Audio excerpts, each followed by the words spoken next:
Good afternoon.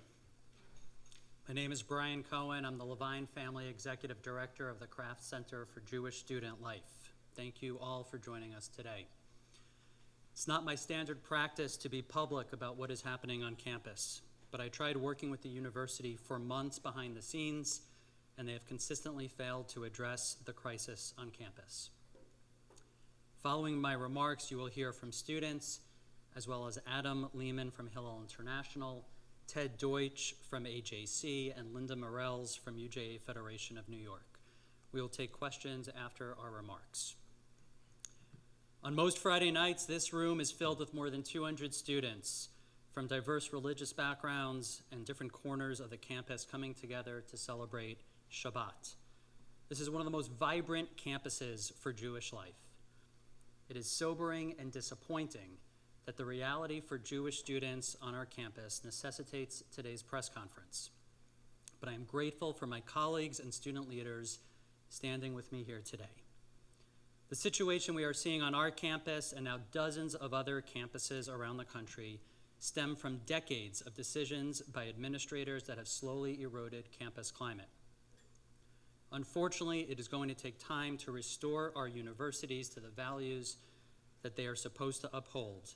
But there is also one clear step we are calling on administrators to take today. Uphold your codes of conduct, enforce your rules, and hold students who violate them accountable in real and consequential ways. Let me be clear. Students have a right to protest. They have a right to say things that I and others strongly disagree with and even find deplorable. But protections are supposed to be in place to restrict when and where this activity can take place. They cannot occur 24 hours a day, 7 days a week, in locations where students live and learn. Columbia University's rules of student conduct dictate that the university must ensure that students, quote, can continue their academic pursuits without fear for their personal security or other serious intrusions on their ability to teach and study. Columbia's policy for safe demonstrations states clearly that protest activity is subject to time, place, and manner restrictions. Practically, this means that they cannot occur 24 hours a day, 7 days a week in locations where students live and learn. Protests on and off campus have made this impossible for many students. This past Saturday night, protests on campus turned violent. 2 nights ago, protests on campus continued until at least 2 o'clock in the morning. Last night, hundreds of NYPD officers surrounded campus as protesters caused issues on Broadway in Amsterdam. In addition to the encampments on the lawns, Jewish students are facing challenges in the classroom from professors and teaching staff. Faculty not only support the protest activity, but many deny that antisemitism has increased on campus. Some faculty are suggesting that students are fabricating allegations of antisemitism. Other professors are teaching their classes filled with students with diverse political perspectives and personal backgrounds in the encampment. They are walking out of their classes to attend protests and ending classes early to allow their students to join the protest. The vast majority of students on campus, regardless of where they fall politically, just want an education. That is why they are here. When professors leave the classroom, they are failing to do their jobs. When they teach in the encampment, it is at the exclusion of their students. Since the days immediately following October 7th, I have been in constant communication with Columbia senior administrators. I immediately started pressing on the need for the university to set new rules for student conduct and warn senior leadership that, quote, once new rules are set, they need to be enforced. Without this, we will have anarchy on campus, end quote. Despite new rules eventually being set, including those recommended by the Anti-Semitism Task Force, the rules are once again not being enforced. Students and faculty do what they please, when they please, and where they please, with no consequences. As of yesterday, students who are currently suspended were in the encampment. Professors who have sympathized with terrorist organizations and terrorism have been in the encampment. This is all with the support and encouragement of many of our faculty, and particularly the faculty that teach our undergraduates at Columbia and Barnard. The university has been negotiating with the students for days. We do not know what is being negotiated. The university needs to send a clear message to the protesters. Gather within the university rules around student protest or face serious and legitimate consequences, namely suspension or expulsion. The university then needs to do what it rarely has, stick to its disciplinary actions. What keeps our team going is the opportunity to work with Jewish students who inspire us with their courage and resilience. I am now proud to introduce one of those students, Noah Fay, a student at Barnard College and Columbia School for International and Public Affairs. Noah. Hello, everyone. My name is Noah Fay, and I am a student at Columbia University. Due to the trauma of October 7th and the ensuing pandemonium in the fall, I nearly spent this entire semester sequestered in my studies and disengaged from the very real war we have on campus. Yet I stand here now, fully engaged. Why? Because the Jewish experience at Columbia University has become so insufferable that it has clarified, to remain quiet is to seal my own fate. These students may wave the Palestinian flag, but this is not about Palestine. This isn't even about the war in the Gaza Strip. This has always been a protest against the existence of a Jewish state of Israel. On this campus, people chant that Zionists are not welcome, calling on, quote, death to the Jewish state. A current student leader shared on social media that, quote, Zionists do not deserve to live. Admitted student days were not interfered with to recruit new members to the cause, as those operating under a gross perversion of the pro-Palestinian movement say. They were interfered with to send Jewish students a message: we are not welcome here. In the name of political expression and social justice, these students openly perpetrate anti-Semitism. This semester, students of Columbia University have hosted certified terrorists who urged students to realize, amongst other things, quote, there is nothing wrong with being a member of Hamas, being a leader of Hamas, being a fighter in Hamas. They have continued to discriminate against and spurn their peers simply because they are Jewish or support the Jewish state, successfully utilizing age-old anti-Semitic tropes to garner support and gain traction. And perhaps most damagingly, this anti-Semitic opposition has attempted to rewrite the narrative such that they are the people that needs our attention and protection, that they are the victims of abuse. And this is all before the start of the ridiculous and embarrassing obstruction on our campus outside Butler Library. My peers, my friends, my family are afraid. I cannot walk around my own campus looking visibly Jewish without preparing myself for the possibility that someone might spit on or attack me. We have been afraid all year, and I am done with it. I am no longer afraid. I am extremely angry. I am furious that we now go to school in a police state. I have to go through checkpoints just to get to class. But I am not mad at the police because of it. I am angry with the students who have put us all in this position, and I am angry with the administration for letting them.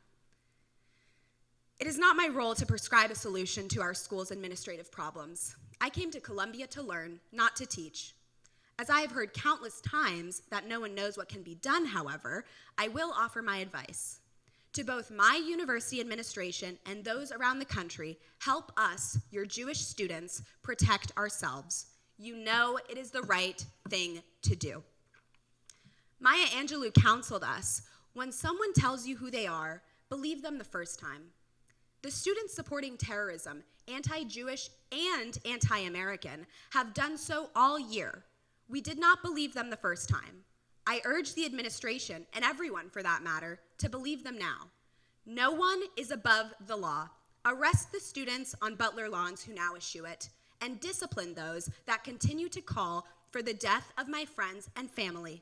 Look at me, the Jew facing this. I am not afraid anymore, so why should the administration be?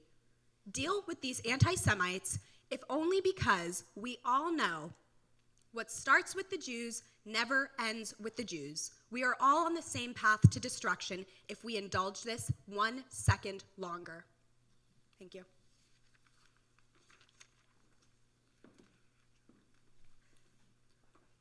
My name is Mitch Wolf, and I am a student at Rutgers Business School studying finance and marketing. I am also the Rutgers Hillel Student President, the Center of Jewish Life at Rutgers, representing 6,400 Jewish undergraduates. And today I'm going to talk to you about anti-Semitism, escalation, encampment, and all other issues that have made being a Jewish college student very challenging and difficult these last 6 months for me and tens of thousands of others like me around the world. During the fall semester, I found myself in class directly below the site where the storming and occupation of Rutgers Business School occurred. This experience shook me profoundly, as it felt like an intrusion into my personal space, as if someone had declared my home turf no longer mine and unwelcome for my learning simply because of my identity or beliefs. The Jewish students of Rutgers have been scared to sit in class, ride the buses, study in the library, and be outwardly Jewish. College campuses are meant to be environments for learning, where individuals should feel safe to express themselves without fear. As proud Jews and Zionists, we should not have to live in fear of being who we are on campus. The passing of BDS referenda by the student body happened a few weeks ago using a biased wording for the referendum by the Student Assembly, signaling their official endorsement despite BDS being illegal in New Jersey, which is deeply concerning to us, and we fear the potential outcomes and repercussions of this decision. BDS agendas have infiltrated classrooms through the influences of students, professors, and teaching assistants, disrupting the primary objective of higher education, which is to acquire knowledge. We've tracked, endured, and experienced more than 150 incidents of anti-Semitism through bias reports since October 7th. This has created an environment where Jewish students have felt unsafe, especially since 200 days has happened and nothing has really changed. Last week, there was an encampment with solidarity of Hamas, a US-recognized terror organization, on Voorhees Mall in the heart of the College Avenue campus. This disrupted classes, student learning, and threatened the safety of Jewish students on campus. Universities must stop these actions so their Jewish students can be safe and secure on their campuses. The Rutgers administration has been inconsistent in enforcing their own policies regarding protests, demonstrations, hate speech, vandalism, and free speech, among other matters. Without consistency in enforcing these policies and conduct codes, it's challenging to maintain a sense of order and accountability. Administrators need to accomplish the campus climates that they have fostered, acknowledge the campus climates that they have fostered and take responsibility for them. True change must begin at the top, with administrators ensuring the protection and safety of all students, including Jewish students within the university community. Thank you.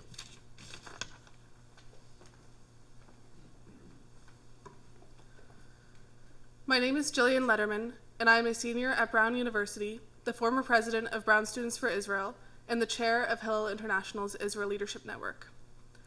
I am desperate to graduate.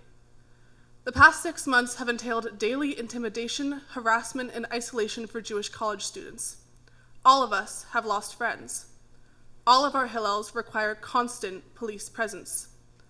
All of us have had to choose between disavowing Zionism, a core aspect of Jewish identity for so many of us, or facing backlash and exclusion from many of our peers. This has become our new normal. But even amidst this new normal, most of us did not expect the chaos that has pervaded campuses in recent days, most infamously at this very school, Columbia University. Student encampments, joined by outside protesters, have taken over campus. They have explicitly aligned themselves with Hamas. They have chanted to burn Tel Aviv to the ground.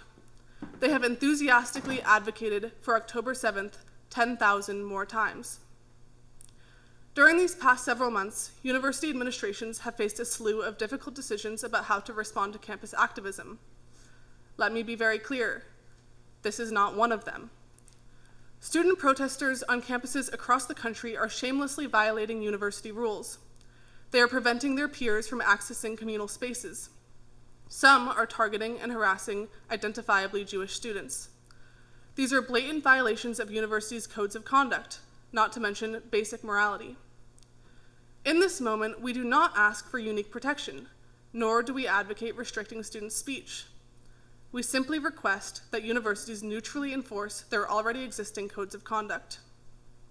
Instead, many universities have opted for cowardice. Due to the continuing encampments, graduating Columbia seniors will finish their college experience just as they began it, on Zoom. Harvard Yard has been closed all week. Students at the University of Southern California will not even have an in-person commencement. So, to university administrations across the country, find your backbone, enforce your rules. Do not leave your students to fend for themselves. Unlike our administrations, Jewish and Zionist students do not have the option to be cowardly. Simply existing on our campuses is an act of defiance. It should be known that we will continue to stand up, with or without the support of the adults in the room. Again, we have no choice. But for some administrations to leave students out on the front lines as they cower in their offices is a supreme dereliction of duty. We came to college to participate in vibrant, challenging, and equally accessible learning environments. It is time for colleges and universities in the United States of America to decide whether they are still capable of meeting this description. Thank you. My name is Adam Lehman. I'm privileged to serve as the president and CEO of Hillel International, the largest Jewish student organization in the world. It is heartbreaking to hear the stories we have just heard from these three students. And let me be clear, in our role as Hillel, we have heard from thousands of students facing these intense and unacceptable conditions. We have already documented since October 7th nearly 1,400 instances of campus antisemitism. And these issues are not reducing, they are actually growing and growing at a rapid rate in this very moment. I want to be very, very clear. Students deserve better. Jewish students deserve better.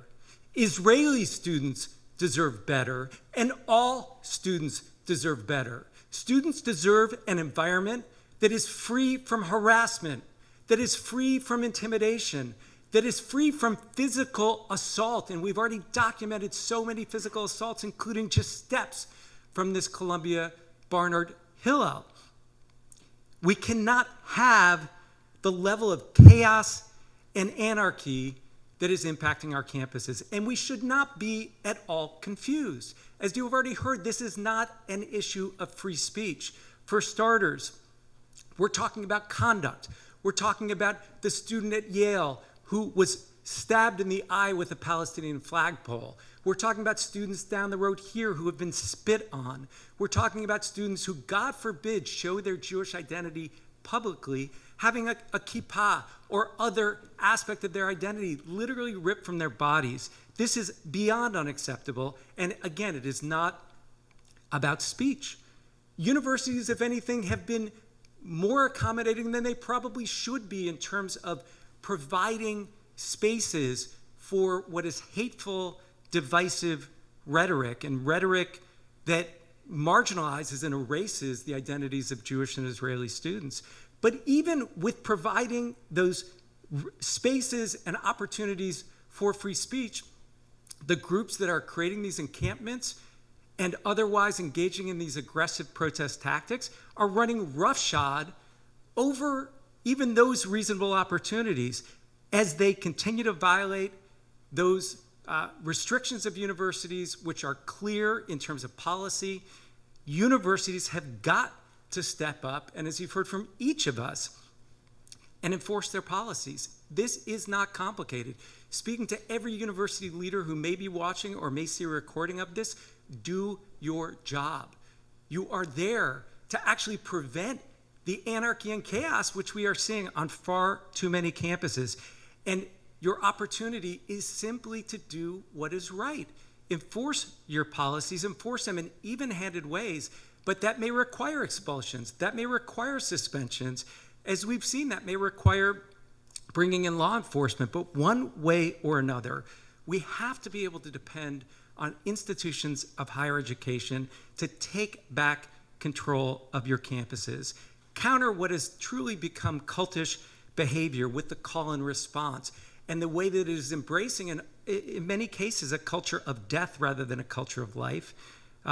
Counter the chaos of encampments and other protest activities that are going far beyond the pale of what is acceptable on a campus, let alone in any other environment. and return our institutions of higher education to what they can and need to be. Return them to places of learning. Return them to places of dialogue. I spoke with Jewish students here at Columbia just this morning who are very eager to be in conversation with peers who have very different views. But you know what they hear from peers who are sitting in those encampments? They hear anti-normalization. We would not demean ourselves to talk to a Jewish student, to an Israeli student, God forbid, to a Zionist student who believes in the right of self-determination for the Jewish people in their historic homeland. We can get back to education. We can get back to dialogue. We can get back to a quest for understanding and community, but it is going to require serious effort on the part of our university administrations, and frankly, it's going to require all of us to pull together. Thank you very much.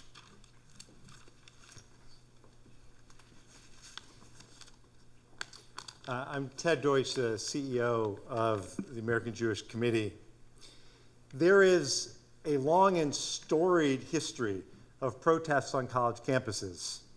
Indeed, it has been a way for students to unite around causes of importance to them. But as we've heard from these remarkable student leaders from Columbia and from Rutgers and from Brown, and as we've been inspired by other such leaders, whether they're in New Haven or Cambridge or Ann Arbor, at this moment, that's not what's happening on these campuses. And that's what we've got to confront. Many are describing these protests as pro-Palestinian or anti-war. If that's the case, then why are they targeting Jews who have nothing to do with events in Gaza? Or telling Jews to go back to Poland, where 90% of the Jewish community was slaughtered during the Holocaust? Why are protesters valorizing the October 7th massacre, the deadliest day for the Jewish community since the Holocaust, and promising that attacks like that will take place 100 more times, 1,000 more times, 10,000 more times? If their mission is against violence, where are the demands for Hamas to agree to a ceasefire and return the 133 hostages, including 6 American citizens who have now been held by Hamas in captivity for 203 days?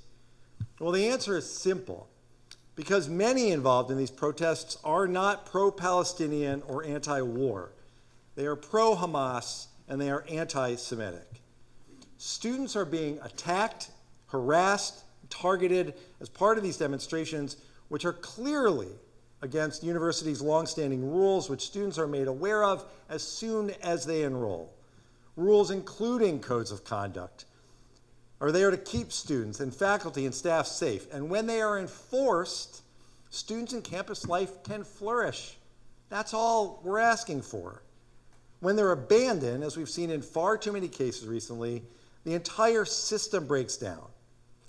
So going forward, we want to be clear.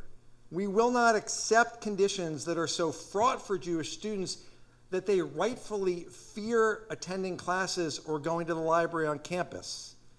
And we will not accept the idea that university events, graduation ceremonies, should be canceled rather than taking action to ensure that these events go on. We will not accept approaching the safety of Jewish students in a way that is different than that applied to every other group on campus. And finally, we will not accept a world that is afraid to specifically call out and condemn anti-Semitism. Administrators cannot think that moving classes online because students don't feel safe is an acceptable solution. If a university cannot be a place of learning, then what is the point? Universities across America must take action now. And we are not asking, none of us are asking for radical change. It's really very simple.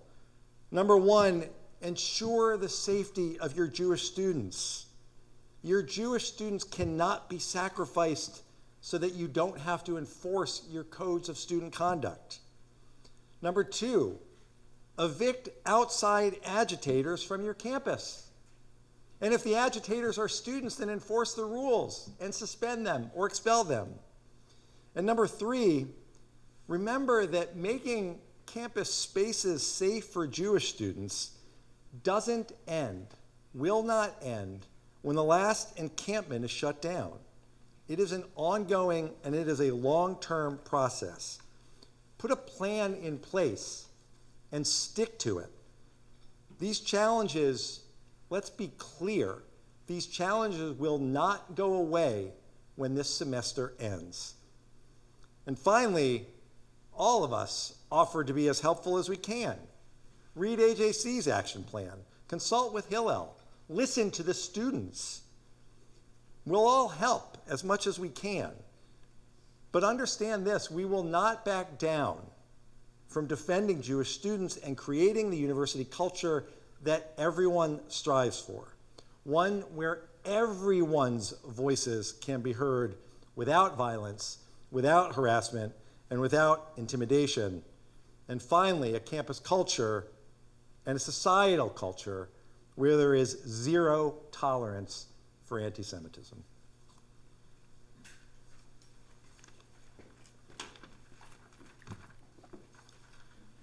You have heard from our extraordinary leaders and very brave students, so I will be concise, but I will be clear.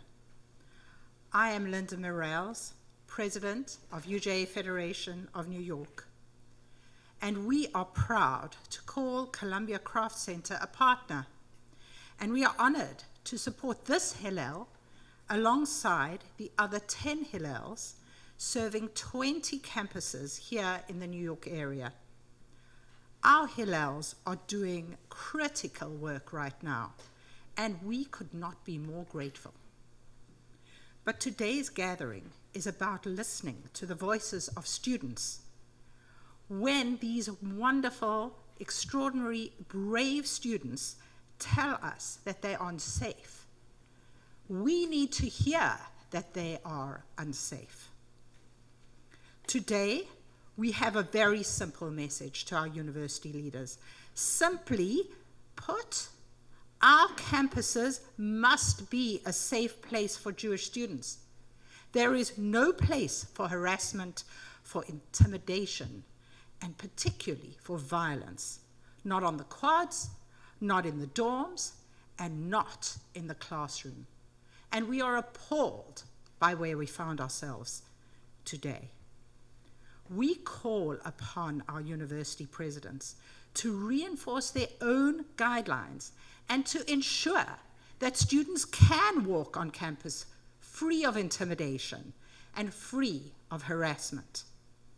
Yes, of course, we must protect free speech, but we must also protect the rights of our students at the same time. What started at Columbia University has now spread across the greater New York area and to universities all around America. We ask all universities to enforce their very own guidelines and follow the leadership that we have seen at New York University, for instance. In this city, we respect differences. We encourage people to embrace their cultural and their heritage without any fear. And this Columbia campus should be no different. Columbia University has a long history of having a vibrant Jewish community on its campus. And with our collective support and commitments, as has been shared, from our university leadership and other organizations, that legacy can and will persist, but we demand that the president and the leadership ensures that this happens. Thank you. Where's this mic? Okay. We're now going to open it up to questions from the media. Before you ask your question, I would just ask that you wait to use the mic, state your name, outlet, and if your question is directed to anyone in particular.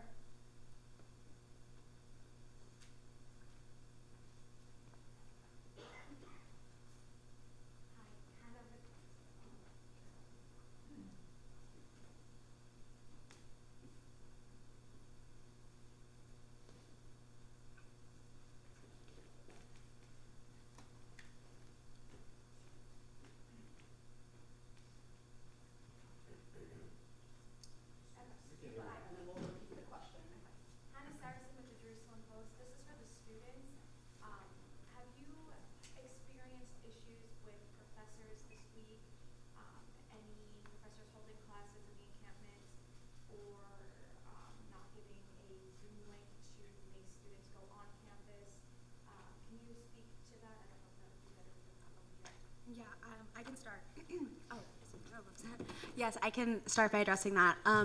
So before this week, I have had situations with one professor in particular who has, over the course of the semester, consistently brought in guest lecturers who spew anti-Israel rhetoric, speaking matter-of-factly to a group of very impressionable students, as we know, of Israel as a genocidal, imperialist, colonialist state, which he himself has also expressed. And in particular cases, one guest lecturer denied the rape of Israeli women on October 7th. That is something that I actually had to sit through. I had never seen that before. It was astonishing. I mean, I was speechless. Another guest lecturer celebrated Aaron Bushnell, the man who lit himself on fire because of all of this, as a true patriot. That's a direct quote. And then this week alone, he emailed us with a seemingly very very accommodating and kind message. Although from my perspective, it was for all the wrong reasons. He was extending a lenient policy regarding our final exam, which many professors have been doing, and as he was extending that to us, he was citing the reason being how oppressive the administration has been on us for, I guess, calling on the NYPD and suppressing our voices and all of these buzzwords and things like this. But so that has been my experience. He also, I will add, last week before the encampment started, or maybe it was just right after, he took our class to the protests, and I thankfully I was unable actually to make the class for just regular normal reasons, but I saw later that he had taken our class to the protests, in support of the pro-Hamas students. So that's been my experience. Oh yes, I'm Noah Fay. Yeah, F-A-Y, Noafay. Yeah, thank you.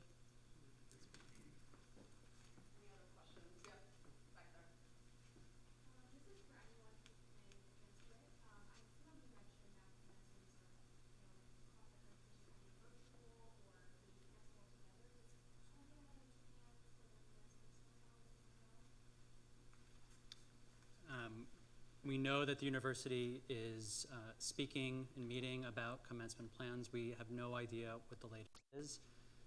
I'd be shocked and incredibly disappointed if commencement was moved online. At the same time, I don't know how they can secure the site of Columbia University, where 30,000, 40,000 people would gather at once for university commencement. So they have a couple weeks to figure it out and get their act together, and they need to ensure a safe in-person commencement experience, hopefully on the campus of Columbia University. Brian Cohen, Levine Family Executive Director of the Kraft Center for Jewish Student Life. I want to just add one thing. Just to be clear, there's no free speech right to shut down a college graduation or any event on campus. So let's not be fooled by those who suggest that somehow we're trying to suppress free speech. There are students across America who have made plans, sometimes for more than a year, to go to their college with their families to celebrate this milestone for their family, whose opportunity now may be at risk if a university decides that it's easier to shut down their graduation than to take the steps necessary to ensure that the graduation come off safely. I'm going to add one more thing. I also want to add, at Hillel International, we've provided specific guidance to university administrators about the steps they can take now to prepare for a safe in-person graduation. For the many, many students and families who've looked forward to this date literally for 4 years or more of undergraduate education, it is completely unfair to allow a subset of students to carry in whatever their political perspective or agenda is in a way that prevents that opportunity for Jewish students, Israeli students, and truly, again, all students. I just want to go back to the question about the faculty as well and add to what Noah previously said. Starting in the days after October 7th, we started to receive emails from students that their faculty, their professors, their teaching assistants were canceling classes, ending them early so that students could attend protests on campus in support of Students for Justice in Palestine and Jewish Voice for Peace. That activity, every email we received with a complaint was forwarded to the senior administration. What we have seen this week is professors leading their classes in the encampment. I have reached out repeatedly to the administrators at Columbia University with a very simple request. Professors should teach their classes from the classroom. Enforce it. Tell them they need to teach their classes in the classroom. They should not be in the encampment. We have professors. The director of undergraduate studies for the Department of History sent out an email a day or two ago offering his support for any student who has been dealing with the disciplinary actions as a result of what has transpired in the last week. That professor had never sent an email in the days after October 7th showing his support for Israeli and/or Jewish students. The professor is also a supporter of the BDS movement. The chairman of Lit Hum, a course that is required at Columbia College, has been out at the rallies and the protests, leading the protests. I saw him yesterday with other faculty inside the encampment, meeting and supporting students. It's bad enough when it's coming from departments that are dealing with these issues in Israel and Palestine, but when it's from core classes, required classes, the history department, English department, it is entirely unacceptable. I'm moved from JTA, the New York Jewish Week. This is for Mr. Lehman and Mr. Rich. Are there concerns about Jewish institutions becoming seen as opponents to free speech, and what is being done about that? First, second. The question is whether Jewish institutions are now becoming seen as opponents of free speech. We can't control perception, and we are living in a backwards, upside-down world. I last night attended Screams Before Silence, which you can see on YouTube, which documents the horrific sexual violence and mutilation perpetrated against Israeli women on October 7th. So in a world where students will literally, with that reality, wave Hamas flags and support a Hamas ideology, it's hard to trust perception from anyone at this point. But what I will say is we are perfectly clear at Hillel as an institution that we support free speech. Our tradition, Hillel the Elder, talked about the importance of hearing from the other and understanding the views of other people. That is what we're all about. As I said before, our students are desperate for dialogue, but what is happening on campuses today is not about free speech.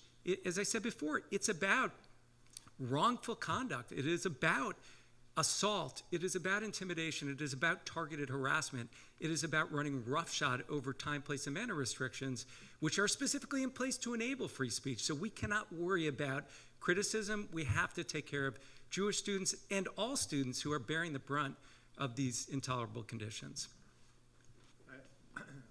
I would only add to that. We celebrate free speech, and the fact is the argument we hear repeatedly that universities are a place where we need to have hard conversations, where people need to engage with ideas that they might be uncomfortable with.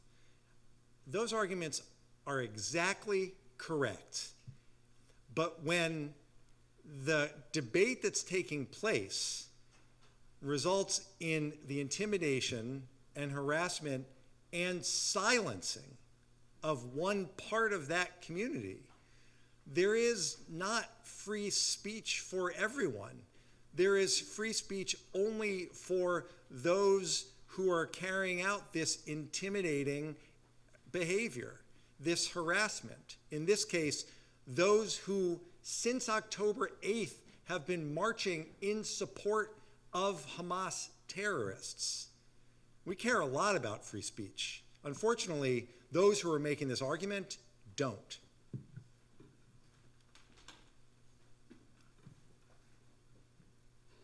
I think about the free speech question often, and if I ever made any type of comment that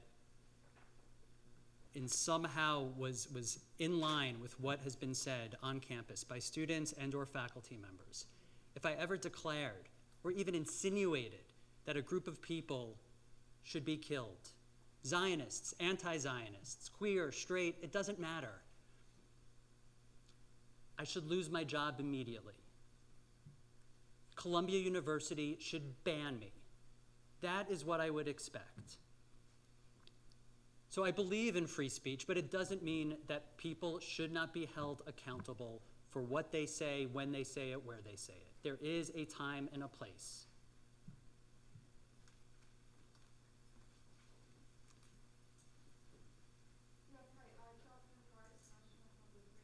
Yesterday we went to a couple of the encampment and we met several Jewish students who are in the encampment.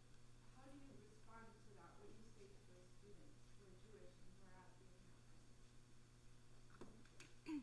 I can start. Quite briefly, I would say take them as seriously as we all take blacks for Trump or gays for Trump. They've been tokenized. I won't try to psychoanalyze them. But I really wouldn't know where to start. But in terms of our response to them, they are not representative of our community. I think the statistic is something like over 80% of Jews are Zionists. They are a minority group that is not representative of us, and I think all that really needs to be said on that front is truly take them as seriously as we take blacks for Trump or gays for Trump. That's all. I was on campus yesterday and spoke at length with a Jewish student who has spent a lot of time in the encampment. And look, we continue to support Jewish students regardless of where they fall on this issue. That Jewish student shared with me that he had been spending a lot of time working with his peers inside the encampment to reduce the level of anti-Semitism and the rhetoric against Israelis on campus. I'll take him for his word on that, but even in those comments, he clearly shared that there was a problem from his peers and others inside the encampment. We have one final question, and then if anyone needs one-on-ones afterwards, let us know. I'm Grace, I'm from the Columbia Spectator. Mr. Cohen, I have more questions about your relationship working with the administration over the past 7 months. You said that you've been trying to work with them and you feel like it has been to no avail, and then now recently there's been much more dramatic. Can you talk more about what that working relationship is like, and also the extension of the virtual option for classes, if you think that was for students in the encampment or for Jewish students? The question was about my working relationship with the Columbia University administration. I arrived on campus in January 2012, and from that very first week on campus, started working very closely with the Columbia University administration. For the last 11 or so years, I worked with the university to support it when allegations were made that this was a university that was anti-Semitic. I felt very strongly that this was one of the great places to be a Jewish student anywhere in the country. People would yell anti-Semitism, and I thought they were exaggerating it, and I called it out. And I always assumed that when a problem did arise, if a problem ever arose on campus, that when I called it out as anti-Semitism, people would stop, listen, and believe. Unfortunately, that has not been my experience. My communication with the administration, the senior administration, started the afternoon of October 7th. The first priority was ensuring that this building and our Jewish students were safe, and then we immediately went into conversations about greater student safety and what would likely transpire.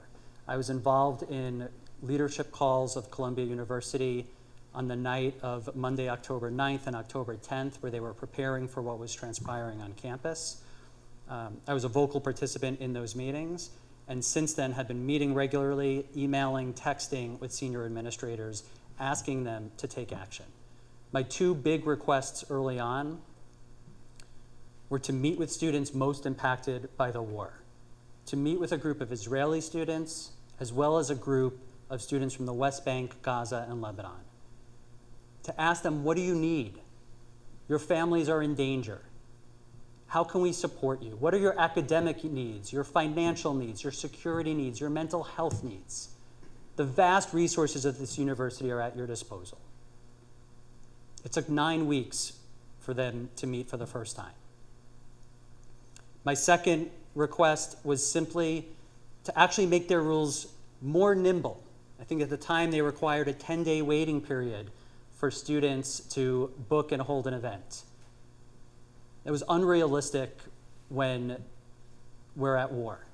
It's just not going to happen. So I asked the university to make their rules more nimble, to clarify their rules, communicate them to the student body, and enforce them. And without enforcement, we would have anarchy on campus. This could have ended up as a few snowballs here and there, and what we've ended up with is an avalanche.